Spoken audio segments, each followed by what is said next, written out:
Un uomo al suo ritorno si aspetta un'accoglienza migliore da sua moglie. Come hai potuto portarla a Roma?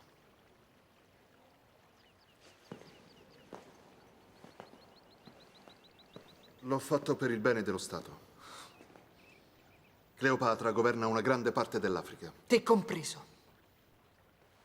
Nessuno può governarmi. Non certo Cleopatra e neanche tu. Tutto quello che voglio è l'amore che mi hai promesso quando mi hai sposato. Non puoi averlo. Puoi avere la mia obbedienza, puoi avere la mia lealtà. Ma non posso amare chi mi disonora. Nessuno può disonorarti, Calpurnia.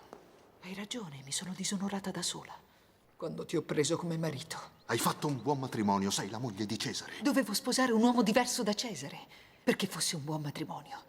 Così non avrei dovuto vedere mio marito adoperarsi in Egitto tutte le notti, in modo che le ricchezze di quella terra potessero arrivare fino a Roma. Tra te e Cleopatra, io non so chi sia la concubina. Conserva la dignità. C'è un limite a quello che ti consento. Io non ho più una dignità, Cesare. Magari potrei comprarmela. Forse dovrai imparare, come hai fatto tu, che basta volerlo e si compra. Qual è il suo prezzo? Quanto costa il consolato oggigiorno? Qual è il prezzo per diventare re?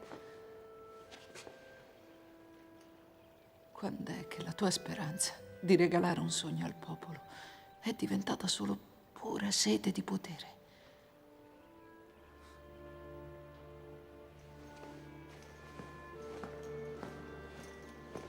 È stato la morte di Giulia.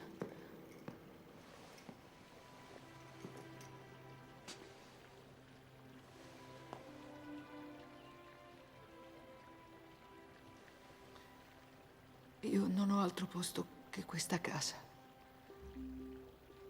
Ci vivrò, ma non come moglie. Ci vivrò separata da te. Che gli dei mi perdonino per aver infranto i voti di moglie e perdonino te per aver infranto i tuoi.